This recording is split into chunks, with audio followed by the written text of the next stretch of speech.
a vida é melhor. Agora, para continuar a nossa adoração, nós vamos chamar aqui nosso irmão Daniel. Daniel já é de casa, né? Isso aí vai com ditado que é de casa é rato, mas não é não, né? É não. Então, seja bem-vindo mais uma vez, que Deus te use, não só hoje e sempre, sempre disposto a pregar o Evangelho. Som. Boa noite a todos os irmãos, mais uma vez. Vou ajeitar aqui. Obrigado pelas palavras, Cledson. Menos o rato. Eu agradeço aí pelo convite, mais uma vez, de estar compartilhando a palavra de Deus com os irmãos. O tema que eu trouxe essa noite que eu queria compartilhar com os irmãos se chama O Grande Desapontamento. Muitos conhecem a história, né? Mas a palavra de Deus nos apresenta uma situação de grande desapontamento e a história em si também apresenta outra história, né? Que é bem similar ao que aconteceu na palavra de Deus. E para começar, eu vou pedir para que vocês fechem os olhos, vamos falar com Deus. Então oremos. Santo Deus, muito obrigado, Senhor, porque aqui estamos na sua casa, mais uma vez, com o intuito de aprendermos da sua palavra e aprendermos mais e mais, Senhor, sobre ti, para que possamos ter uma vida adequada, uma vida de moradores do céu aqui neste mundo de pecado. Senhor, pedimos que o seu Santo Espírito venha estar nos inspirando, que ele venha estar abrindo nossos ouvidos, que ele venha estar nos direcionando a sua palavra, para que tudo que for falar aqui venha a ser pelo Espírito Santo e que o nosso eu venha a ser colocado de lado neste momento. É o que oramos a ti, na certeza de que o Senhor escuta nossas orações. Pedimos isso em nome de Jesus. Amém. Amém. Pedir para que vocês abram no livro de Lucas, capítulo 24, versículo 21. Lucas, capítulo 24, versículo 21. Eu gostaria de fazer uma pergunta para vocês. Vocês já se sentiram desapontados alguma vez nessa vida? Já? Eu tenho uma situação quando eu era pequeno, tinha um brinquedo que eu tinha visto na loja, isso daí eu não esqueço, eu levo para a minha vida. E, sabe, eu depositei tudo no brinquedo que eu vi ali na loja. E eu queria o brinquedo, queria. E minha mãe não queria comprar, né? Porque ela falava que era caro. E eu chorava porque eu queria o brinquedo. E quando minha mãe justamente comprou para mim, eu senti um sentimento assim que eu carreguei comigo, sabe? Sabe quando você almeja tanto uma coisa, tanto, e quando você recebe, você vê que não era tudo aquilo? Aí eu brincando com o brinquedo, não durou acho que nem 6 minutos, eu já enjoei. Aí eu fiquei pensando, nossa, chorei por causa do brinquedo, né? E aí não é tudo isso, né? Que eu esperava. E realmente eu fiquei desapontado. E a gente, muitas vezes, acontece com a gente a mesma coisa, né? A gente almeja por algo, almeja, entrega, chora. Às vezes até vem de algo de extrema importância para nós, para conquistar esse algo. E quando a gente recebe, a gente vê que não havia necessidade, né? E nós ficamos desapontados. Essa história aqui de Lucas, capítulo 24, versículo 21, nos retrata aqui a situação em que 2 homens andavam por Emaús, né? Caminho de Emaús. E aqui, a situação que tinha acontecido aqui, Jesus tinha acabado de morrer, né? E ele tinha ressuscitado, mas muitos não sabiam que ele já tinha ressuscitado. E aqueles que conhecem a história sabem muito bem que os discípulos no começo eles não entendiam muito bem a respeito da missão do Messias. Eles estavam brigando muito um com os outros, né? Para ver quem que seria o maior. E um queria sentar à direita, outro à esquerda. Um queria ficar mais próximo de Jesus. E eles só foram compreender realmente o objetivo de Jesus nessa terra só depois que Jesus ressuscitou. Porque antes disso, eles tinham um pensamento errado do Messias, né? Que seria aquele que viria para libertar o povo da escravidão de Roma. E acompanhe comigo aí, no Lucas 24, 21, fala assim: Ora, nós esperávamos que ele fosse aquele que havia de redimir Israel. Mas depois de tudo isso, e já és o 3º dia desde que tais coisas sucederam. Por esse versículo aqui, nós já conseguimos entender que é uma palavra de pessoas desapontadas. Olha como está falando no começo aí. Ora, nós esperávamos que fosse ele quem havia de redimir Israel. E era justamente o que eles queriam naquela época. Eles queriam um rei que viesse para derrotar Roma ali e redimir o povo de Israel. Mas eles ficaram totalmente desapontados porque Jesus não veio com esse objetivo.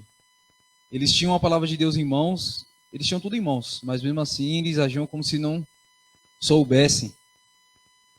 Deus ele teve que ficar 400 anos em silêncio, desde o Antigo Testamento até o Novo, 400 anos sem profeta. Então pensa, o povo se corrompeu tanto que Deus se calou, 400 anos sem ter nada, resposta de nada. E quando veio justamente o Messias, eles não reconheceram. Naquela época, muitos estavam preocupados com Jesus, porque eles estavam atrás de curas e de milagres, né? Só que o que acontece?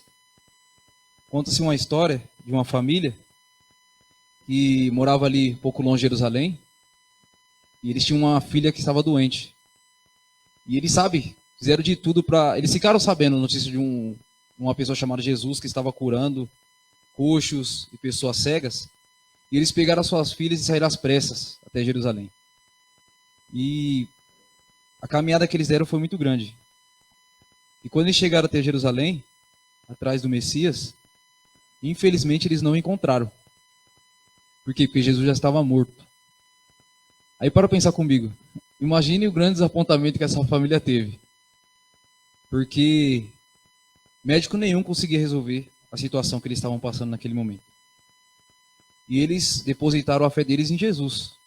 Mas quando chegaram até lá para receber a cura, Jesus não estava lá. E infelizmente para essa família foi um desapontamento muito grande. Eu vou pedir para que os meninos coloquem uma foto aqui à frente. Pedir para que Rian coloque uma foto aqui. Então o que acontece? Como Jesus estava morto, toda a esperança do povo estava morta também. Porque todos esperavam que Jesus fosse um rei que eles tanto aguardavam. E muitos procuravam Jesus só por causa da cura e do milagre, né? Era somente por interesse. Acho que dá para vocês lerem aqui, né? Está escrito assim, ó. De todos os lados ouvia-se o clamor, dizendo, queremos Cristo, o médico. Mas eram expulsos dos átrios do templo. E foram postados soldados às portas. Os sofredores que tinham ido para ser curados pelo Salvador sucumbiam até a decepção. Médicos eram consultados em vão, e não havia eficiência como a daquele que jazia no túmulo de José. E aqui já está Desejado de Todas as Nações, né? Página 776. Então nós vemos aí justamente a situação em que todos estavam atrás de Jesus. Todos estavam almejando a cura. Todos estavam almejando o milagre. Mas Jesus, ele já não se encontrava mais entre eles. E o desapontamento foi muito grande no meio deles, como presenciamos aqui em Lucas. Como foi falo, né? Eis aqui aquele, nós achávamos que ele era aquele que redimiria Israel, né, em outras palavras, que destruiria Roma e levantaria o povo de Deus. Jesus que queria morrer, ressuscitar, Jesus ele disse em outra passagem para os discípulos que ele iria morrer e ressuscitar no terceiro dia. Os discípulos deram a seguinte resposta para ele, né? Não, Senhor, não faça tal coisa, né?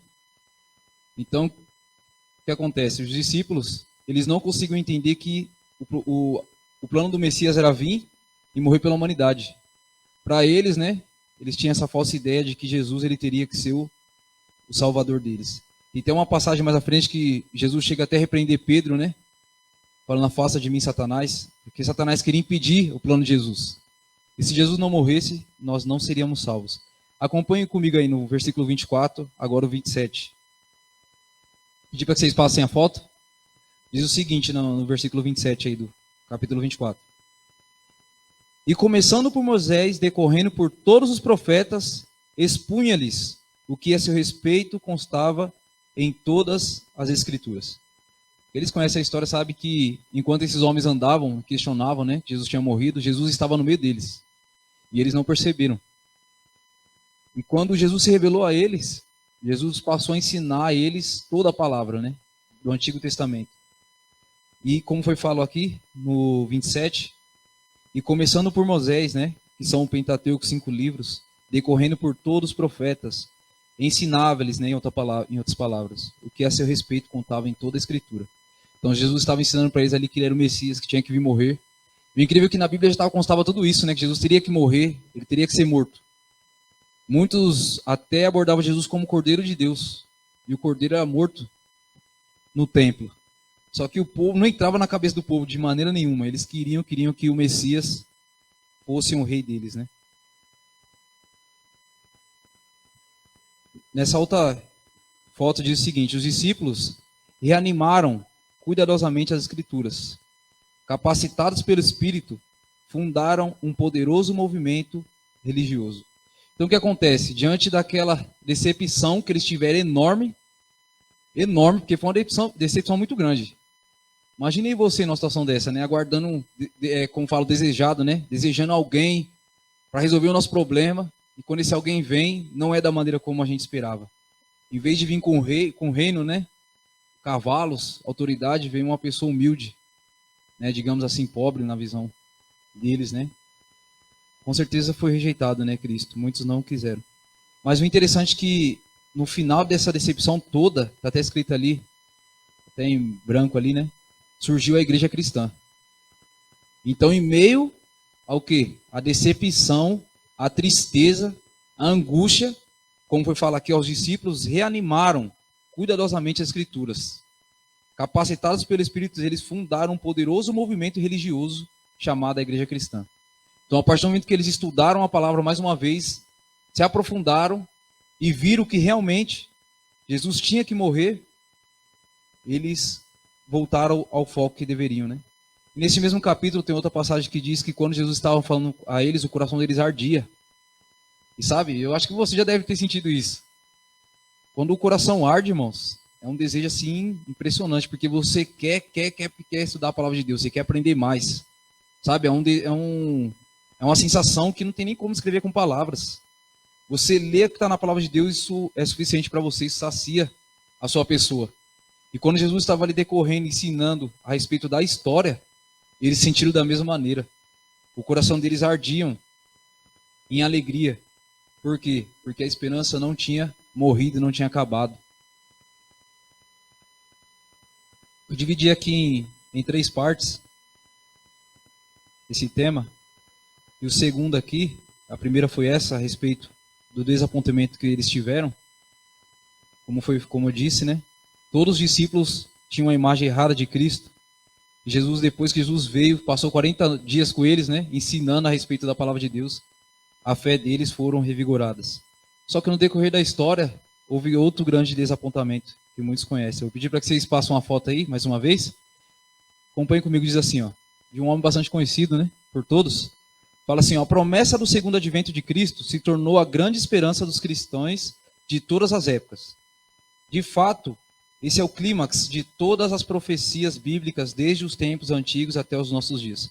Então, quando Jesus ensinou que ele tinha que morrer e voltaria, esse foi um ensinamento que foi passado de geração em geração e até hoje nós sustentamos esse ensinamento de que Jesus vai voltar para nos salvar. Amém?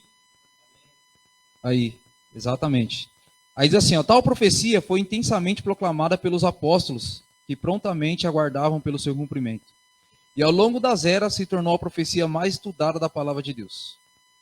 No século XIX, que é justamente no século em que existia esse homem chamado Guilherme Miller, os milleritas, que eram conhecidos por adventistas, foram todos seguidores de Guilherme Miller, um fazendeiro do estado de Nova York, nos Estados Unidos, e um ministro licenciado da Igreja Batista, que se destacou por sua ênfase na pregação do retorno de Cristo, Jesus. Miller estudou dedicadamente a palavra por mais de 15 anos e ao longo desse período utilizou as escrituras como a sua própria intérprete. Até 2.300 tardes e manhãs, né? E o santuário será purificado. Está em Daniel 8:14. Visto que a terra deve ser o santuário a ser purificado, isso vai acontecer por meio do fogo quando Jesus voltar. Começando com 457 a.C., a profecia das 2.300 tardes ou anos, né, de Daniel 8:14, culminará ao redor mais ou menos de 1843 e 1844. Jesus virá outra vez por volta desse tempo, portanto preparem-se para encorajá-lo. Sua volta será um evento literal e visível, que precederá o milênio. Essa era a essência da mensagem milenita. Nossa, essa mensagem é uma mensagem muito forte, né? Imagine para nós, né, vendo naquela época, uma mensagem dessa. Eles anunciando que Jesus está voltando, né? E que nada que a gente tem não vai servir para nada. Sua casa não vai servir para nada, seus bens. Assim, dezenas de milhares aguardavam com paciência esse fervor, até a chegada do dia identificado na profecia. Então, eles esperaram o dia inteiro, até a meia-noite. Mas Jesus não veio, deixando-os profundamente desapontados. Irmãos, o negócio foi tão sério que as pessoas, elas agarraram tanta mensagem que muitos venderam casas, terrenos, até como não tinha carro naquela época, né? Acho que era cavalo, eles venderam tudo. E todo o dinheiro que eles arrecadaram, eles doaram para a obra. Porque naquela época, o que tinha uma força maior naquela época eram os jornais. Então, eles colocaram lá, Jesus está voltando, 1844 Jesus vai voltar. E foram fazendo jornais, enviando por todos os lugares do mundo. E a mensagem se espalhou de uma maneira que não tem nem como explicar isso daí. Muitos foram atingidos, muitos corações foram entregues a Jesus. Mas, infelizmente, Jesus não voltou naquela noite, à meia-noite. E houve esse grande desapontamento. E dessa maneira foram forçados a admitir a existência de algum equívoco na interpretação da profecia do profeta Daniel. Imagine comigo, acho que deve ter sido muito difícil, né? Você aguardar por algo, esse algo não chegar, e ainda você ter que assumir publicamente que você errou. Realmente acho que tem que ter muito peito para aceitar isso, irmãos. Porque talvez se fosse eu e você, a gente já abandonava a fé. Só que eles, como homens de fé, eles não abandonaram, né? Eles foram diante da multidão e reconheceram que realmente erraram. Mas eles fizeram algo extraordinário. Porque por mais que erraram na profecia, eles não deixaram de estudar a palavra de Deus. Eles sabiam que, por mais que Jesus não tinha que voltar naquela época, existia um acontecimento naquela data que era de extrema importância. E o que acontecimento era esse? Era justamente a entrada de Jesus, né, no Santíssimo. Pedir para que vocês passem mais uma foto aí, Rian. Então, o que acontece? Um grupo pequeno das pessoas desapontadas, né, estudaram a palavra de Deus. E voltaram a estudar as Escrituras com mais intensidade a fim de buscar a compreensão quanto ao evento profético. E não demorou muito tempo para concluírem que, embora a data de 22 de outubro de 1844 estivesse correta, o evento estava errado. Então, o evento, no caso que era a volta de Jesus, estava errada, mas a data estava correta. Esses crentes entenderam que o santuário a ser purificado não estava na terra, mas no céu. Jesus havia entrado no Santo dos Santos, do santuário celestial, para dar início à sua obra de julgamento. Como Ellen White diz mais tarde, ela declarou: o assunto do santuário foi a chave que desvendou o mistério do desapontamento. Dessa forma, o grande desapontamento de 22 de outubro de 1844 se tornou uma poderosa mensagem. É verdade que Jesus não veio como os mileritas pensavam, mas um pequeno grupo de crentes desapontados descobriu a nova luz bíblica. A verdade de que Cristo entrou na fase final de seu ministério sumo sacerdotal no santuário celestial, após ao qual ele vai finalmente voltar para redimir o seu povo. A partir da compreensão dessa verdade, identifica-se o nascimento do quê? Da Igreja Adventista do Sétimo Dia. Impressionante porque, diante de outro desapontamento, surgiu o quê? A Igreja Adventista do Sétimo Dia. Vocês lembram que quando os discípulos desapontaram, tiveram aquela imagem errada, quando eles passaram a compreender a vontade de Deus, surgiu o quê? A Igreja Cristã. E dessa vez se repetiu do mesmo jeito. Houve outro desapontamento, mas em meio à dificuldade surgiu a menina dos olhos de Deus. Com a sua fé firmemente ancorada no breve retorno de Jesus e em todos os seus princípios registrados na sua palavra, portanto, o dia 22 de outubro de 1844 é de fato um marco de capital importante para o nascimento da Igreja Adventista do Sétimo Dia. Sendo assim, profeticamente falado, né, no ano de 1844 não pode ser minimizado ou esquecido. O conselho de Ellen White é oportuno ao recapitular a nossa história passada, havendo percorrido todos os passos de nosso progresso até o nosso estado atual. E podemos dizer, louvado seja Deus. Quando vejo o que Deus tem executado, me encho de admiração e de confiança na liderança de Cristo. Nada temos que recear quanto ao futuro, a menos que se esqueçamos da maneira que o Senhor tem nos guiado e os ensinos que Ele nos ministrou no passado.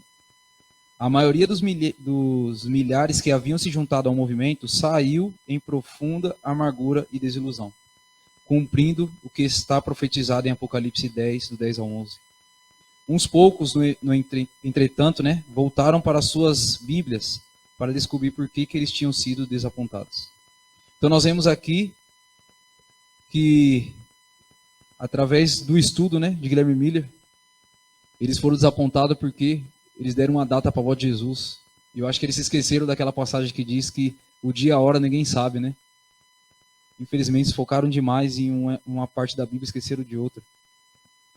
E, infelizmente, mais uma vez, o versículo de Atos 5:29, pedi para que vocês abram aí, se cumpriu diante deles.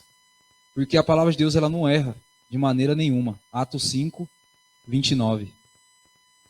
Um homem inspiradamente pelo Espírito Santo, poderosamente usado, Aquele homem, acho que com certeza, quando eles batiam o olho para Guilherme Miller, ele sabia que aquele cara estava inspirado pelo Espírito Santo.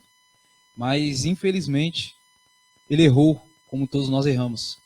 Atos 5:29 fala assim, Então Pedro e os demais apóstolos afirmaram, antes importa obedecer a Deus do que os homens. Então o que acontece? Infelizmente depositaram a fé no homem. Nós vimos que infelizmente a decepção veio. Nunca foi da vontade de Deus que houvesse esse desapontamento. Mas se a gente for para pensar, se o desapontamento não tivesse acontecido, talvez não existíamos hoje como Igreja Adventista do Sétimo Dia. Então, em meio à decepção, à angústia, Deus aí faz coisas extraordinárias, A palavra de Deus ela tem que ser a nossa regra de fé e prática. Não devemos se basear em homens, Porque homens são falhos, como já está falando aqui. Importa aí você obedecer a Deus e não a homens. Os homens irão levantar teorias humanas. No domingo é dia de guarda, E não só isso, como muitas outras coisas. E se a gente não estiver arraigado na palavra de Deus, nós seremos levados por esses ventos de doutrinas. A palavra já diz que chegaria um momento em que eles não suportariam essa doutrina. Nós já estamos vivendo esse momento. As pessoas não aguentam ouvir a verdade. Porque a verdade dói, a verdade machuca. Nós gostamos da mentira. Nós não queremos a verdade. Abram comigo aí em 2 Timóteo 3,16. 2 Timóteo 3,16. A Bíblia, como eu estava falando, é nossa regra de fé e prática e não há de homens. E ela mesma já fala a respeito desse assunto. 2 Timóteo 3,16. Acompanhe comigo aí.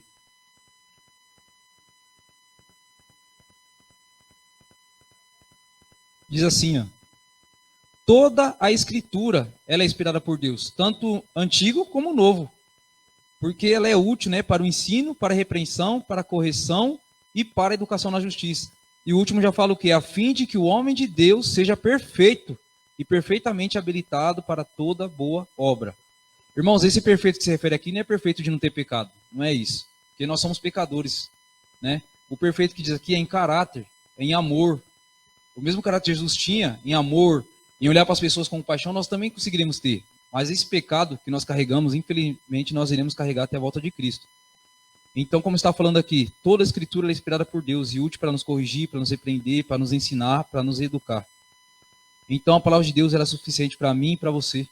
Infelizmente, o Guilherme Miller descansou, morreu, E ele não chegou a fazer parte desse grupo, os Adventistas do Sétimo Dia. Porque ele não chegou a guardar o sábado como um dia santo. Mas Deus o recolheu antes, E nós vemos aí que até nessa situação Deus ele abençoou esse homem, Pedir para que vocês coloquem mais uma imagem aí para mim. Por mais que Guilherme Miller veio a descansar, a mensagem ela prosseguiu, ela continuou. E olha o que Ellen White fala a respeito dele. Fala assim, Deus escondeu Guilherme Miller na sepultura, afastando daqueles que o estavam constantemente desviando da verdade. Moisés errou quando estava prestes a entrar na terra prometida. Assim também eu vi que Guilherme Miller errou quando devia logo entrar em Canaã celestial, em permitir que sua influência fosse contra a verdade. Outros levaram-nos a isso. Outros darão conta por isso. Mas os anjos vigiam o precioso pó desse servo de Deus. E ele ressurgirá ao som da última trombeta. Amém? Então, no túmulo desse homem, o anjo está lá, aguardando o grandioso dia quando Jesus voltar. Então, por mais que ele não observou, digamos, a verdade 100%, ele era sincero naquele conhecimento que ele teve. E querendo ou não, ele fez parte da profecia, né? Porque a profecia já dizia a respeito desse desapontamento. E nós vemos aí que mesmo meio diante a toda aquela situação que eles enfrentaram, Deus ele foi com o seu servo. Continuando, diz assim, ó, a igreja cristã e a igreja adventista do sétimo dia, pedir para que vocês passem mais uma foto aí, nós vemos que as duas surgiram em meio a um desapontamento enorme, né? Muitos estavam ali, talvez, desesperançosos, muitos talvez pensaram em abandonar a fé. Mas em meio a essa tristeza, essa angústia que eles enfrentaram, veio a esperança. E eu, com certeza, imagine, pense comigo, né? Você almejando algo e daqui a pouco você se decepciona por esse algo que você tanto almejou. E de uma hora para outra surge a esperança, né? Talvez aquilo que você nem pensaria, veio algo que você hoje possa olhar e falar, nossa, hoje o que eu tenho é melhor do que aquilo que eu estava almejando. E realmente a esperança desses homens foram revigoradas, né? E eles fizeram coisas extraordinárias. Porque Jesus falou que o Espírito Santo desceria sobre eles, né? E aqueles homens em um dia batizaram mais de 300 mil pessoas, né? E nós, em nossos tempos atuais, o Espírito Santo será derramado. A chuva serôdia será derramada sobre nós. E assim como foram com eles na chuva temporã, o nosso será ainda mais, né? Que a porção será dobrada. E diz assim, ó, os mileritas não cometeram um erro maior do que os discípulos, quando imaginaram que a profecia previa que Jesus viria como rei no ano 31. Então, o mesmo erro que os mileritas tiveram foram os mesmos que os discípulos. Todos eles pensaram de maneira errada, né? Tinham a palavra de Deus, mas não estudaram da maneira correta. E nós vemos aí mais uma vez a história se repetindo. Assim como foi nos tempos de Jesus, se repetiu agora nos tempos, né, de Miller. E conosco hoje acontece do mesmo jeito. Você não vai ver ninguém levantando uma teoria desse tamanho, né? Jesus está voltando, de que... Não digo que Jesus está voltando, né? Já teve essa de 2012, né? De 2000. Mas muitos irmãos da nossa igreja estudam a palavra de Deus, interpretam da maneira como bem entende e ensinam aí fora, né? Coisas que não estão na Bíblia. E infelizmente multidões têm sido arrastadas com essas ideias erradas. E nós sabemos que são o quê? Doutrinas de demônios. Infelizmente muitas pessoas estão sendo influenciadas por doutrinas de demônios. Irmãos, eu dividi em 3 partes. A primeira, eu coloquei como a história dos desapontamentos dos discípulos. E a segunda, sobre o desapontamento de 1844. E a terceira que eu coloquei aqui como a última, abram comigo em Apocalipse 10.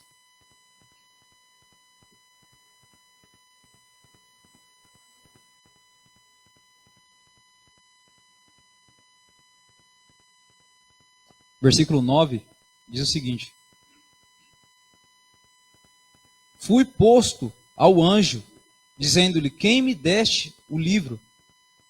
E ele então me falou, tomai-o e o devorai-o. Certamente ele será amargo ao seu estômago, mas na sua boca será doce como mel. Tomei o livrinho da mão do anjo e o devorei, e na minha boca era doce como mel. Quando, porém, o comi, o meu estômago ficou amargo. Então me disseram que é necessário que ainda profetizeis a respeito de muitos povos, nações, línguas e reis. Essa profecia que João vivenciou sobre o livrinho, ela se cumpriu em 1844. Por que o livro era doce na boca? Porque quando eles estavam pregando a respeito da volta de Jesus, todo mundo abraçou, né? Todo mundo compartilhou a mensagem.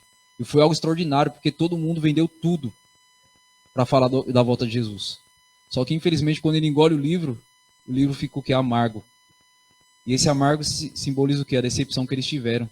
Porque colocaram a data para a volta de Jesus. E, infelizmente, Jesus não voltou. E no versículo 11, eu acho que eles esqueceram de ler o versículo 11. É o que fala aí, ó. Então me disseram, é necessário que ainda vocês profetizem. Por que é necessário que ainda profetizem? Porque os apontamentos ia existir. Eles iriam desanimar. Mas é necessário que vocês continuem Porque vocês têm que pregar a respeito a muitos povos, nações e línguas e reis de que Jesus está voltando. Então nós vemos aí na palavra de Deus, no versículo 11 aí mais uma vez, né, a profecia já falando que eles animariam, mas teria que continuar levando a mensagem adiante, porque Jesus ainda não voltou. Irmãos, eu falei para os meninos baixar um vidinho ali.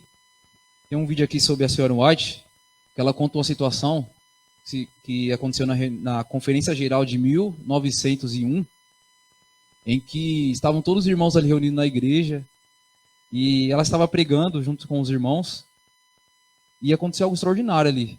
Fiz questão de baixar o vídeo para vocês poderem assistirem.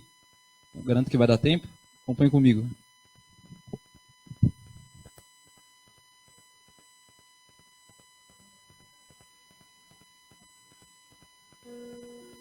No passado, não me uni a alguns de vocês, irmãos. E hoje eu me vejo como Deus deve me ver. Em sua palavra, leiamos juntos. Como diz o Senhor, sou rico e estou enriquecido e de nada tenho falta. Em minha autossuficiência, fiz exatamente isso. E não sabes que és um desgraçado, e miserável, e pobre, e cego, e nu. Vejo agora que esta é a minha condição, não de outro, mas minha. Meus olhos se abrem. Meu espírito tem sido severo, tem sido injusto, e eu me achava justo. Mesmo assim, hoje meu coração se parte, pois sinto que preciso desesperadamente do conselho daquele que me procurou. Escutem, aconselho-te que de mim compres ouro refinado pelo fogo para que te enriqueças. E vestes brancas para que te vistas e não apareça a vergonha da tua nudez, e que unjas os olhos como um colírio para que vejas.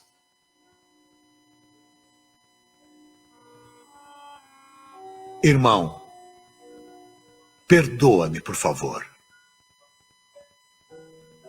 Eu fiz da sua vida um inferno.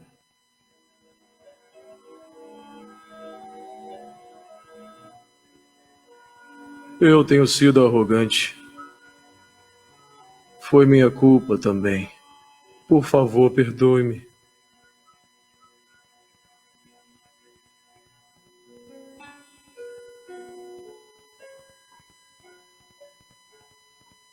Irmãos e irmãs, nós fomos iluminados pelo Senhor.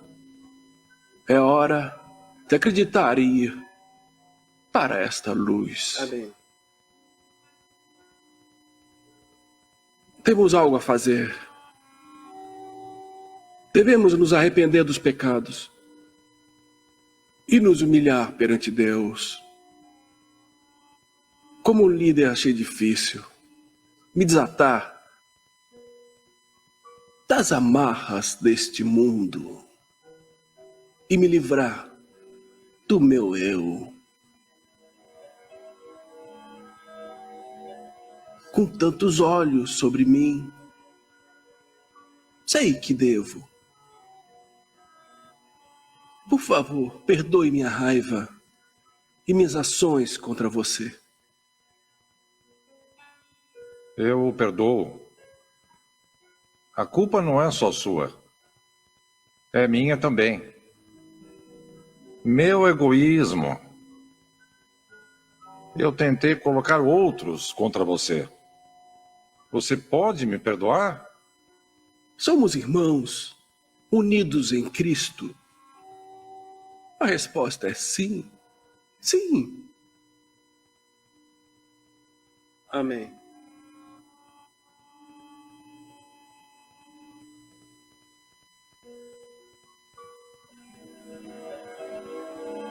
Devo pedir seu perdão, irmão? Eu sinto muitíssimo. Você é meu irmão, mas não o amei como se fosse do meu sangue. Devo pedir a Deus para que eu ame você como amo a Cristo. Amém.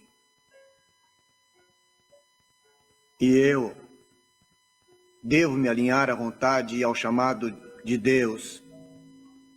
Perdoe-me, irmão, por falar na comissão e falar pelas suas costas. Não posso amar a Cristo se não amar você. Sinto muito, meu irmão. Sinto muito. Our hearts in Christian love, a fellowship of kindred minds is like to that above.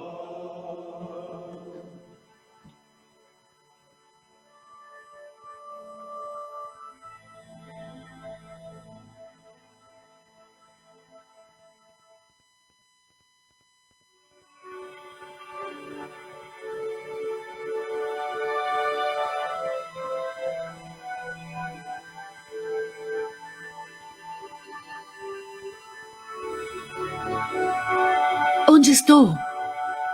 Você teve uma visão. O Senhor queria lhe mostrar como poderia ter sido, o que poderia ter acontecido na Assembleia da Associação Geral. O que eu vi não era real? Infelizmente, não. Nosso Pai estava pronto para derramar seu Espírito sobre a Assembleia e prontamente finalizar seu trabalho neste mundo. Mas os delegados não foram humildes. Ah, se tivessem sido, demonstrando humildade da alma, na forma de confissão e consagração, mostrando que receberam os conselhos e avisos enviados pelo Senhor para corrigirem seus erros. Teria havido um dos maiores reavivamentos desde o dia de Pentecostes. Isso nunca aconteceu?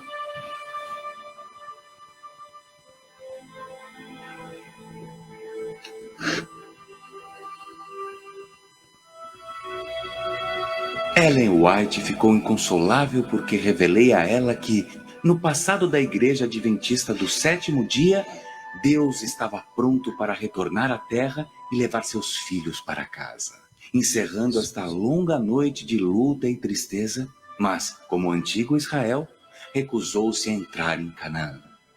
Vocês não seguiram e não confiaram em Deus. Tornou-se um povo rebelde. A mensageira do Senhor foi testemunha das glórias do céu. Experimentou a alegria de andar com Jesus. Por isso estava inconsolável. Então nós vemos aí que Jesus já era para ter voltado, irmãos. Nós vemos aí que não havia necessidade de eu estar aqui à frente pregando hoje. O que você acabou de assistir aqui? Nós vemos aí que o Espírito Santo já tinha que ter sido derramado sobre o povo. Mas infelizmente, por causa da dureza do coração meu e seu, nós atrasamos a volta de Jesus. Como foi visto nesse vídeo, os homens ali pedindo perdão pelo outro, desculpa. Por quê? Porque o amor que você tem por Cristo é o mesmo que nós temos que ter pelo nosso irmão. Jesus, ele fala assim, que nós devemos amar os nossos inimigos, né? E é difícil, não é fácil amar inimigo. Não é fácil. Jesus até fala em outra passagem que proveito que alegria tem você amar aqueles que te amam. Não tem graça. Porque você amar quem te ama é fácil. Agora você amar quem te odeia, aí é difícil. Irmãos, é um vídeo bem simples, breve, mas tem um ensinamento profundo, irmãos. Quarta-feira eu fiz um sermão falando da volta de Jesus. Todos nós sabemos que Jesus está voltando. Mas se a gente não fizer por onde, irmãos, possa ser que aconteça a mesma coisa conosco. Nós somos o povo do tempo do fim. Mas se a gente não se mexer, infelizmente Jesus não vai voltar na nossa época. O Espírito Santo está aí, pronto, para derramar o seu Espírito sobre nós. Mas para que isso aconteça, nós devemos estarmos prontos. Abram comigo aí Apocalipse 14. E para que a gente esteja pronto, a gente tem que estar focado e sabendo o que estamos fazendo. Porque se não soubermos o que estamos fazendo, irmãos, Satanás ele vai vir com engano e vai levar a muitos. Apocalipse 14, do versículo 6 e o 7. Finalizo com esse versículo. É um versículo que resume todo o objetivo e a obra que carregamos neste mundo. Fala assim, ó, no 6. Vi outro anjo voando pelo meio do céu, tendo evangelho eterno para pregar aos que se assentam sobre a terra, a cada nação, tribo, língua e povo, dizendo em grande voz: temei a Deus e dá-lhe glória, pois é chegada a hora do seu juízo, e adorai aquele que fez os céus, a terra, o mar e as fontes das águas. Amém? Irmãos, nesse versículo aqui nós já vemos mais uma vez a importância do sábado. Adorai aquele que fez o céu, o mar, a terra, as fontes das águas. O único mandamento que carrega essa identidade é o quarto mandamento, o sábado. E aqui no 6 fala sobre o evangelho eterno. Que evangelho eterno é esse que o anjo está pregando? É o evangelho verdadeiro que eu e você carregamos. Esse anjo aqui não é um anjo literalmente, um anjo que vai vir do céu e vai pregar. Mas sim, eu e você, que temos essa missão em carregar essa mensagem. Pedir para que os meninos mostrem a última foto aqui à frente. Para finalizarmos.